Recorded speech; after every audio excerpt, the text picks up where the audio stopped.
Formality जाता है।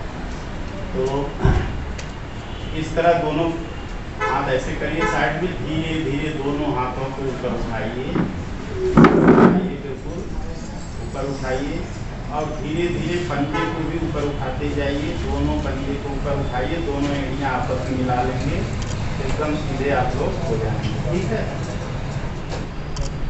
ये इस तरीके धीरे धीरे धीरे धीरे वापस। ये स्टिफनेस जो आती है पूरे शरीर में उसके लिए अच्छा होता है। दूसरा इसी तरह का एक आसन और है जिसको हम करेंगे। दोनों हाथों को फिर उठाइए ऐसे और दोनों हाथों को इस तरह बना लीजिए, एक दूसरे में बांध लीजिए, फिर ऐसे उलट लीजिए इसको।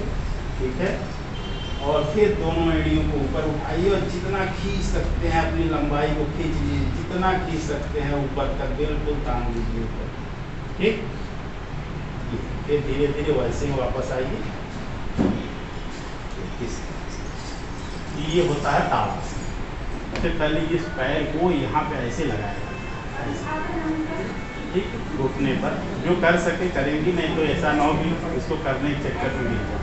और फिर दोनों हाथ को इस धीरे ठीक, धीरे धीरे धीरे धीरे वापस। बच्चों को बताइएगा ऐसे दोनों साइड पैरों को लगाने का तरीका, पैर ऐसे लगाएंगे घुटने पर इस तरीके, तो जाकर टिकेगा ना। इस तरीके कराएंगे तब आराम से बढ़िया सब।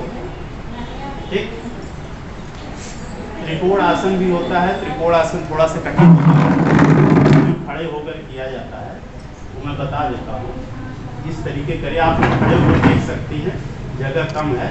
ठीक है, तो त्रिकोण आसन करने का तरीका ये होता है कि बिल्कुल एक तो इस तरीके का त्रिकोण आसन होता है, ये बिल्कुल ऐसे होता है ना।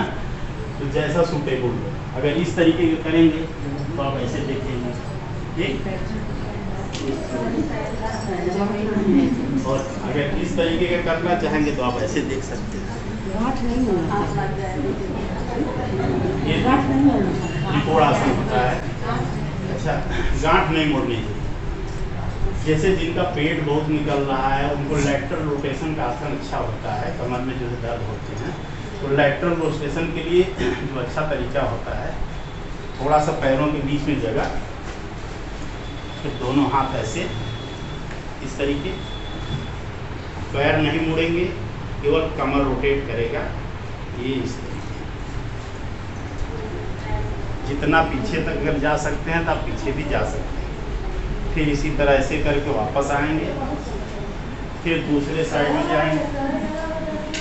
ठीक, धीरे धीरे वापस आएंगे ना। ये खड़े होकर किए जाने वाले आसन होता है। एक चीज और सकती है, ठीक, लेकिन आगे झुकने वाला नहीं ना। तो ऐसे अगर जिनको कुछ नहीं है वो आराम से डेली रूटीन में आगे झुकेंगे और फिर ऐसे करेंगे और पीछे। ये डेली रूटीन में जो आसन आपको पर डे करना है।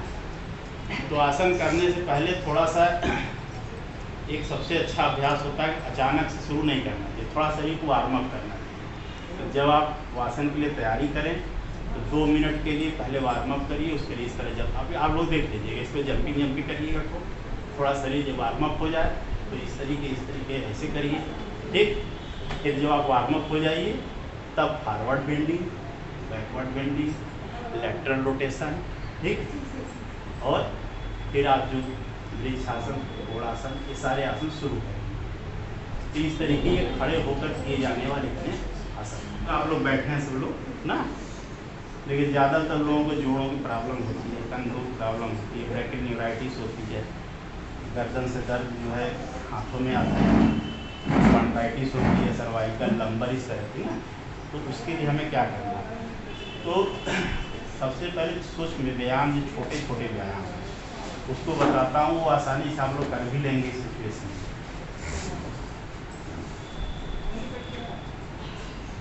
सबसे पहले आप लोग अपने हाथों का ऐसे करें। ठीक, मुट्ठी को तेज बांधें, खोलें, बांधें, खोलें, बांधें, खोलें। इस तरह 10 बार कम से खूब तेज बांधिए, एकदम जितना तेज कर सकते, खूब तेज। ठीक। अब फिर कलाई का रोटेशन। कलाई के रोटेशन में आपको 10 बार जो है क्लॉकवाइज, और इसी तरह 10 बार एंटी क्लॉकवाइज। ठीक। तो कलाई घुमाइए ना, रोटेट करिए बढ़िया।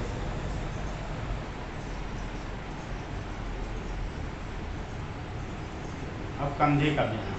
कंधे को इस तरह ऐसे यहाँ पर ऐसे रखिए सब लोग। ठीक। इसमें भी क्लॉकवाइज और एंटी क्लॉकवाइज, एक बार उल्टा एक बार सीधा। ठीक है। पूरा इस तरीके ले आइए, पीछे तक ले जाइए, जितना ऐसे ला सकती हैं ऐसे लाइए, पीछे ले जाइए। ठीक है। गर्दन का व्यायाम करिए। गर्दन का व्यायाम करने के 2-3 तरीके हैं। फिलहाल जो इजी वे में है उसको मैं बता रहा हूँ। सबसे अच्छा होता है पहले इस पर फिर पीछे, फिर इस तरीके से, फिर पीछे ले, फिर ऐसे, फिर ऐसे। अब इसको दूसरे साइड में, इसको यहाँ तक ले आइए, फिर वापस इस साइड,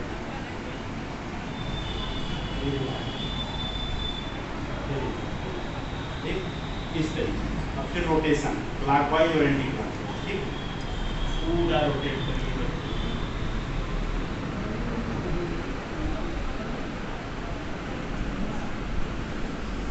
पूरा गर्दन को रोटेट करिए। इनको आदत नहीं हो तो चक्कर भी आएगा। ठीक है। तो इसी तरह जो है एंटी क्लॉकवाइज दोनों साइड। ये अभ्यास करने के बाद आप ही लोग में से जो लोग हंस रहे हैं वही लोग अस्पताल में जाता है। हम तो रोज देख रहे हैं ना, रोज ऐसी मिली जाती है। एक चीज़ बताएं, ये जो चीज़ें हैं, सर्वाइकल हो गया, ब्रैकेटोराइटिस हो गई, केवल दवा करते करते आप लोग करना चाहिए। इस तरीके ऐसे बनाइए, मुट्ठी ऐसे ऐसे, अंगूठा मिलाइए, बिल्कुल एकदम ऐसे सीधे, हाथ बिल्कुल सीधे रखिए, हाथ बिल्कुल सीधे उठा के रखिए और बिल्कुल आगे करिए ऐसे। ये मुट्ठी ऐसे नहीं होनी चाहिए, ऐसे नहीं होना चाहिए, बिल्कुल इसको आगे ऐसे ले जाइए जहाँ तक जा सके, खुलना नहीं चाहिए। खूब सीधे ले जाइए आगे तक, फिर वापस करिए और हाथ अपनी टाइट रखिए। हाँ, ये ऐसे ले जाइए, अंगूठा न खोले और नहीं। ठीक है। इससे इसको आप लोग जो करेंगे, पूरा गर्दन से लेकर पीठ और कंधे तक खिंचाव आ रहा है कि नहीं आ रहा? तेज आ रहा है ना। ये जो कंप्रेशन होता है, नर्व कंप्रेशन आपकी गर्दन और गले के लिए। ठीक। इसका अभ्यास आप लोग करना चाहिए पहले। आंखों की रोशनी 40 साल के बाद जो है घटने लगती है। सबको नजदीक की चीज़ें देखते हैं, दिक्कत होगी तो ऐसे देख लेंगे, मोबाइल ऐसे देखते हैं, ये पहले देख रहे तो नहीं, वैसे करके एडजस्ट कर लेते हैं। लेकिन रोशनी प्रॉब्लम क्यों होती है? तो आंखों की एक्सरसाइज बहुत जरूरी है। जैसे आप बच्चों को विटामिन की खुराक दे रहे हैं, उनको न्यूट्रिएंट्स विटामिन बता रहे हैं, तो आंखों की एक्सरसाइज बहुत जरूरी है। तो आँख की एक्सरसाइज कैसे करेंगे इसके लिए बता रहे हैं। एक हाथ ऐसे आगे करिए, उनका बिल्कुल अपनी आँख अंगूठे के टिप पर रखिए, गर्दन नहीं जाएगी, केवल आँख जो है जैसे जैसे हाथ ऐसे जाएगा, आँख से अपने अंगूठे को देखते रहिए, गर्दन नहीं घुमाना है। और फिर वापस आइए, देखते रहिए। फिर दूसरे हाथ से हाथ ऐसे लेफ्ट ले जाइए, रोशनी अपनी वहीं रखिएगा, अंगूठे को देखते रहिए जहाँ तक दिखाई दे, गर्दन नहीं घुमाना है। और फिर उसको देखते हुए वापस आना है, गर्दन नहीं घुमाना है। ठीक है। फिर उसी तरह फिर ऐसे अंगूठे को देखिए, गर्दन नहीं घुमाना है और फिर उसी क्रम में वापस आना है। आँखों में जो लेफ्टर मांसपेशियाँ होती हैं उसकी एक्सरसाइज के लिए होता है। और आँखों में चूँकि 6 मांसपेशियाँ होती हैं, सुपीरियर, इंफीरियर, लैटरल, मीडियल और ऑब्लिक। तो वो मांसपेशियाँ पूरे आई बाल को रोटेट करके इधर देखते हैं, आँख घुमाते हैं ना, तो उनकी एक्सरसाइज बहुत ज़रूरी होती है। तो उसके लिए आपको एक्सरसाइज जो करनी होती है आँखों के लिए, और चाहे बच्चे हों, चाहे बूढ़े हों, चाहे बड़े हों, आजकल बच्चों की माइक्रोबिया बहुत तरह मोटे मोटे क्लास लग जा रहे हैं, जो कि आज ऑनलाइन क्लास हो रही है। ऑनलाइन क्लास सब नजदीक है ना, सबको ही प्रॉब्लम है। तो आंखों की एक्सरसाइज जो करनी है हमें, कैसे लैटरल रोटेशन पूरा कराना है ना। तो देखिए गर्दन बिल्कुल सीधी रखिएगा सब लोग ना, गर्दन बिल्कुल सीधी रखना है। और देखना कैसे है, ऊपर देखना है, फिर लैटरल देखना है, फिर नीचे देखना है, फिर इधर साइड में देखना है, फिर ऊपर देखना है। लेकिन गर्दन ऐसे ऐसे करके नहीं देखना, केवल आंखें ही करनी है। ठीक, तो मैं कर रहा हूँ, आप लोग ध्यान दीजिएगा, ऐसे ही सब लोग करिएगा। ठीक है, देखिए ऐसे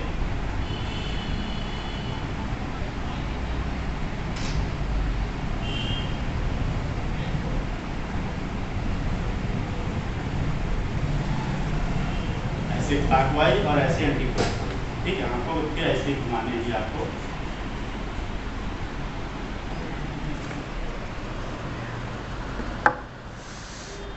इस तरीके आँख को बिल्कुल एकदम ऊपर ले जाइए, लेटरल साइड में नीचे ले जाइए, फिर ऊपर ले जाइए, फिर लेटरल। लेकिन गर्दन आपकी वही रहेगी, गर्दन नहीं जानी चाहिए। ठीक, ये आँखों के लिए एक्सरसाइज, इसको कम से कम जो है 10 राउंड ऐसे और 10 राउंड ऐसे पार्टी, ये करना जरूरी है। ठीक है, तो इस तरह सारी बातें लगभग बहुत लंबी है। तो और कुछ अगर आप लोगों को पूछना हो तो भी पूछ सकते हैं, मैं इसको बंद करूँ। कोई समस्या हो, कोई बात हो, या बच्चों को बताना हो, आप लोग या जिस विद्यालय स्कूल में काम करती हो, या चाहे जो वहाँ का आप कैंप ऑर्गेनाइज कर सकते हैं, हम तो समय बता दीजिए। ठीक है। और सर पैर दर्द के लिए कौन सी एक्सरसाइज करें? पैरों के दर्द पैरों के दर्द के लिए अगर पैर में दर्द हो रहा है तो देखिए दर्द शुरुआत भी यहीं से होगी, क्योंकि सियाटिक नर्व यहीं से चलती है। सारी नसें कंप्रेशन जो है यहाँ हो रहा है, तो आपको इसको बैकवर्ड बेंडिंग वाले एक्सरसाइज करने हैं, तकिए वाला करना है, भुजंगासन करना है, धनुरासन कर सकते करना है वो। और दूसरा पैरों को जो है, पैरों को चलाने के लिए आपको घुटने को, पैरों को ऐसे सीधे करिए, फिर इस तरह से पैर आप पूरा फैला लीजिए, दोनों पैर ऐसे फैलाने के बाद दोनों पैर पीछे एकदम पंजे को ऐसे मुड़िए तेजी से, फिर वापस करिए पंजों से ही। हाँ, पंजों को पैरों ऐसे आपने पैर फैला लिया, दोनों पंजे अंदर ले जाइए खूब तेजी से, हाँ, फिर वापस करिए, हाँ, खूब तेजी से फिर करिए। इस तरीके करेंगे तो सियाटिक नर्व रिलीव होता है, ये जो बिल्कुल लूज हो जाती है ना। और कई सारे एक्सरसाइज होते हैं, जैसे इस तरह दोनों घुटने को अपने पकड़ा, इस तरीके से चला जाए, इस तरीके भी घुटने के रोटेशन है ना। एक बार क्लॉकवाइज 10 राउंड ठीक, इस तरीके कर सकते हैं। और बताइए कि गर्भवती महिलाओं के लिए कौन सा आसन सकते हैं? गर्भवती महिलाओं के लिए कई आसन होते हैं, बटरफ्लाई सबसे बेस्ट आसन होता है। हाँ, बटरफ्लाई दोनों हाथ ये दोनों हाँ, यहाँ पकड़ लीजिए बिल्कुल, हाँ, अब दोनों पैरों को ऐसे ऐसे करिए, हाँ चलाइए चलाइए, हाँ तो तेजी चलाइए। ये सबसे बेस्ट आसन है, अगर गर्भवती महिलाएं कर सकती हैं तो बेस्ट आसन है। ठीक है, और उनको कपालभाति नहीं कराना होता है, गर्भवती महिलाओं को कपालभाति नहीं कराना, अनुलोम विलोम आप करा सकते हैं। ठीक है, तो इस तरीके की कुछ चीज़ें उनको बचानी होती है। मेडिटेशन जरूर कराइए, मेडिटेशन बहुत ज़रूरी होता है, क्योंकि उस समय इतना हार्मोनल चेंजेज आता है कि मानसिक रूप से भी थोड़ा डिस्टर्ब होने लगेगा, है। तो अगर मेडिटेशन करेंगे तो काफ़ी रिलैक्स रहेंगी और अच्छी अनुभूति होगी, तो अच्छे जो है चाइल्ड बर्थ के लिए बहुत बढ़िया होता है। और कुछ पूछना है आप लोगों को? सर कपालभाति 15 मिनट में कितनी बार करना होता है? आप जितना तेज कर सकती हैं, वैसे तो रूटीन की बात 300 बार रहता है। हाँ, 300 बार रहता है सर। 300 बार कहाँ करना है? रहता है ना सर? देखिए हर आदमी की कैपेसिटी अलग अलग होता है, कुछ लोग बहुत फास्ट कर लेते हैं, कुछ लोग 8-10 बार जैसे होता है उसके बाद अपने आप पेट चलना ही रुक जाता है, कोशिश करते नहीं हो पाता, उस हिसाब की फ्रिक्वेंसी नहीं हो पाती। ये बहुत प्रैक्टिस की चीज़ है ना, प्रैक्टिस करेंगे तो आप तेज कर सकते हैं। ऐसा नहीं कंडीशन है कि इतने समय में इतना ही कर पाए, कुछ लोगों ने बना रखा है कि नहीं इतना करना चाहिए, इतना चाहिए, कुछ नहीं होता है। हर व्यक्ति का दूसरे व्यक्ति से संरचना बहुत भिन्न होता है, हर आदमी के करने काम करने के कैपेसिटी अलग है। कि सब लोग एक समान नहीं कर सकते। उसका तरीका होता है कि आपको एक आसन कितनी बार करना है, उसका तरीका होता है जैसे आप एक आसन को कितने समय तक रोक सकते हैं एक राउंड में, उतना करिए, फिर वापस आइए, फिर दूसरा राउंड करिए, फिर वापस आइए, फिर तीसरा राउंड। जैसे एक बार आपने कपालभाति शुरू करी तो 6 बार आप कर सकते हैं, करिए, फिर जब थक जाइए तो थोड़ा सांस ले लीजिए, फिर दूसरा राउंड करिए, फिर जब जितना कर पाए उठिए, फिर तीसरा। तो कम से कम 3 राउंड। वैसे व्यस्तता में अगर 5 मिनट के लिए समय कोई नहीं निकाल पाता है, लेकिन अगर समय निकालिए 10 मिनट, जैसे डेली 10 दिन करते हैं, डेली फिर सोने जाते हैं, तो डेली योगा के लिए समय निकालना कोई जरूरी है, लेकिन वो कोई करता नहीं, लेकिन करना चाहिए निश्चित रूप से ना। इस पैर में बहुत बीच में बहुत दर्द होता है, हमेशा जो है बहुत दिक्कत होती है उठने में बैठने में। अभी मान लीजिए आपके तो ठीक होने की संभावना नॉर्मल आई है, ब्लड वगैरह का जांच करा था, उसमें बहुत सारे नॉर्मल ही आएगी, क्योंकि अभी इसमें कुछ चेंजेस मिलेंगे नहीं। सर क्या इससे योगा करने से ठीक होगा, योगा करने से ठीक होगा। और डाइट बहुत मायने रखता है, लेकिन डाइट जो है बहुत मायने रखता है। अगर व्यक्ति डाइट अपना नहीं रेगुलेट करता है, तो हम लोग पढ़ते थे आज के 15 साल पहले, तो ओपीडी में बैठते थे तो ये मान के चलिए कि 50 पेशेंट देखा तो उसमें से 2-4 डायबिटीज के आते थे। आज ये स्थिति है कि अगर 50 की ओपीडी आ रही है तो उसमें कम से कम 35-40 डायबिटीज के आ रहे हैं। पहले लोग भूखे मरते थे, अब खा के मरते हैं। कुपोषण का एक प्रॉब्लम जो चल रहा है, कुपोषण आप लोग चल रहा है प्रोग्राम, आप लोग इन्वॉल्व हैं, तो आप लोग यही चीज़ सोचते होंगे कि जो नहीं खा पा रहे हैं, जो दुबले पतले बच्चे हैं, जिसमें प्रोटीन मिनरल्स की डिफिशियंसी हो रही है, वही कुपोषण की शिकार है।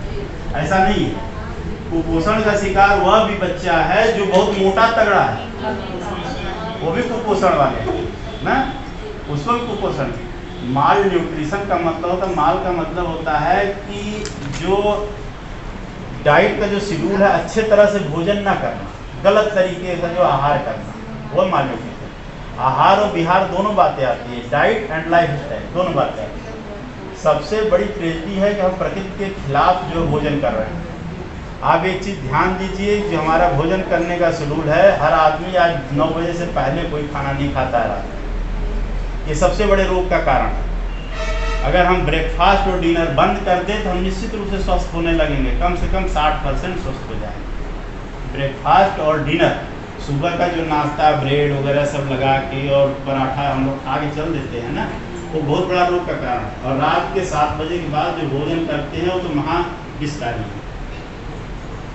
ये दोनों बहुत नुकसान करते हैं।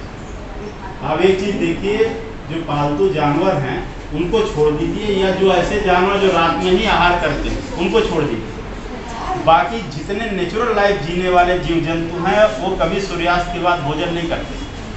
सूर्योदय हुआ, चिड़िया जैसे थोड़ी सी रोशनी निकलती है, चहचहाने लगती है और दौड़ के खाना पीना खाती है। सारे जानवर खाने के लिए लग जाते हैं, लेकिन सूर्यास्त से पहले खा पी के फिट हो जाते हैं। लेकिन हम अब एक विशिष्ट प्रकृति के जो है प्राणी हैं जो हर तरह का अपराध करते हैं। तो हम लोग अपने सुविधा से अपना सिस्टम बनाते हैं, लेकिन ये सिस्टम क्या करता है, हमें बीमार है। जितनी हम इलाज करने का प्रयास करेंगे, आप देख लीजिए, कोई हमें बता दीजिए जितने नॉन कम्युनिकेबल डिजीजेज या एनसीडीज के रोगी हैं या मेटाबॉलिक सिंड्रोम के, कौन ठीक होता है? बीपी का व्यक्ति कभी ठीक हुआ? शुगर का कभी ठीक हुआ? थायराइड कभी ठीक हुआ? ऑस्टियोआर्थराइटिस का ठीक हुआ? कैंसर का ठीक हुआ? आप पूछेंगे कि अब रात में क्या करें, जैसे आप बच्चों का आदत है, दिक्कत तो होगी, इसीलिए तो आप देखिए आप फैट दिखता है, कैसे गलाएंगे बताइए, नहीं गला। तो रात में सोते समय 1 घंटे सोने से 1 घंटे पहले थोड़ा सा दूध जो है, जो गिलास जो आप पीते हो प्रोटीन में, उसको आप रात में 10 बजे सोने से घंटा 10 बजे सोते हैं 9 बजे। और जो आप ब्रेकफास्ट सुबह करने का इच्छुक रहते हो, वो ब्रेकफास्ट वक्त करेंगे। 2 से 3 के बीच जो आप ड्यूटी के बीच में लंच करते हैं, जो आप लोग टिफिन लेकर आते हो, तो 90% टिफिन में अभी खोल दीजिए, सबको मिलेगा, पराठा मिलेगा, पूरी मिलेगा, कुछ स्पेशल मिलेगा। वो क्या करेगा बताइए? जो हाई कैलोरिक डाइट है, जिसकी आपको ज़रूरत नहीं है, वो आप खा रहे हो। सोच लीजिए, रोटी अच्छा है, पराठा अच्छा है। अब एक चीज़ देख लीजिए, 2 कटोरे में पानी लीजिए, एक में पराठा डाल दीजिए, एक में रोटी डाल दीजिए, कौन पहले गलेगा? तो बस। लेकिन हम किसको अच्छा मानते हैं? पूरी को। हम जिसको स्पेशल भोजन कहते हो महानारकी भोजन है, बताइए स्पेशल कैसे हुआ? एक चीज़ बता रही, स्पेशल तो वही होता है जिसको रोज खा सकते हैं। अच्छा भोजन तो वही होगा जिसको रोज खा सकते हैं। दाल रोटी रोज खाइए, कभी मन नहीं उबेगा। लेकिन आप पूरी पराठा रोज खा सकते हैं? बताइए कैसे स्पेशल हो? तो जो चीज़ स्पेशल हो नहीं सकता हमारे शरीर को स्पेशल कैसे बनाएगा? कुछ चीज़ें इस तरह की हैं जिसे हमें समझना चाहिए। हम आप नहीं समझेंगे तो हम बीमार ही रहेंगे, और इसमें किसी का फायदा नहीं है। इसमें जो फायदा होगा वो डॉक्टर का होगा। और दुनिया में सबसे भाग्यशाली वो इंसान है जो 3 लोगों से बच ले, एक डॉक्टर, एक पुलिस और एक वकील। सबसे भाग्यशाली। और शायद हो सकता है हजारों में इकलौता में डॉक्टर मुझे बात कह रहा हूँ। नहीं, हम तो आपको घुमा सकते, अरे क्या हो रहा है बताओ, अरे तुम ठीक हो जाओ, जल्दी आओ। बस आप जरा सी बीमारी से डरा दीजिए, आप मेरे पास पहुँच जाओ। लेकिन मैं डराना नहीं चाहता, मैं तो आपको बताना चाहता हूँ। आप जानिए, अपने डॉक्टर खुद बनिए, हैं? तो आपको अपने डॉक्टर बनने हैं। आप लोग स्वस्थ रहने का प्रयास करेंगे तभी दूसरे स्वस्थ कर पाएंगे। ठीक, चलिए इन्हीं शब्दों के साथ बहुत बहुत धन्यवाद, आप लोगों ने समय दिया।